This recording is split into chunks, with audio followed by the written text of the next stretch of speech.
બીએલઓના મૃત્યુ થઈ ગયા છે અને લગભગ 7 થી 8 બીએલઓ હોસ્પિટલ પહોંચી ગયા હતા। એમાંથી કેટલાક હજી હોસ્પિટલમાં જ ભરતી છે। દરેક વ્યક્તિ એક જ વાત કહી રહ્યું છે કે કામનું જબરજસ્ત ભારણ છે।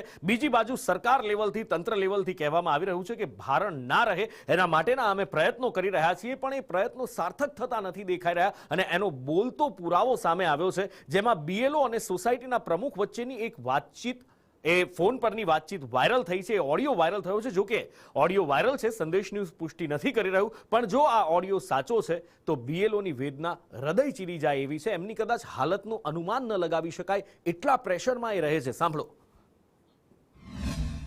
હવે તમારે સોસાયટીમાંથી કેટલા બાકી છે?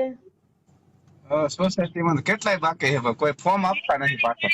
તમને પગે લાગુ ભાઈ, હું મહેરબાની કરીને થાકી ગયા।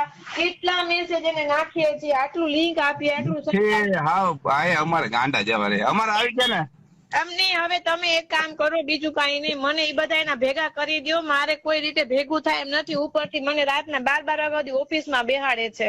ઓહો, હું કાલે 12:30 વાગે, રાતના 12:30 વાગે બહુમાળી ભવનની ઓફિસમાંથી નીકળી। વિચાર કરો મારી હાલત કેવી હશે એમ। આ તો બહુ અઘરું કહેવાય। હવે તમને આમાં આપઘાત કરવા સિવાય કોઈ રસ્તા નથી ભાઈ। અમને એટલા હેરાન પણ નો આવતું હોય, નો થતું હોય તો તેલ લાગ્યું, બીજું શું હોય?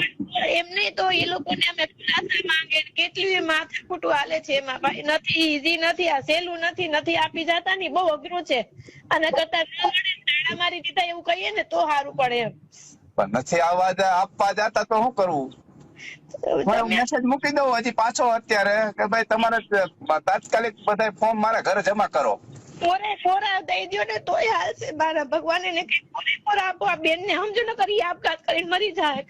અમારે ઉપરથી નથી સમજતા વાત છે ભાઈ। અમુક બીજો રસ્તો કઈ નથી એમ। હાલો નોકરી એ મૂકી દે, પણ અત્યારે તો એ મૂકવા ન દે, નોકરી નથી મૂકવા દે। તમે અરજી કરી કે મને એટેક આવી ગયો છે ભાઈ, તમે મને આમાંથી બાદ કરો, તો એ નથી માનતા।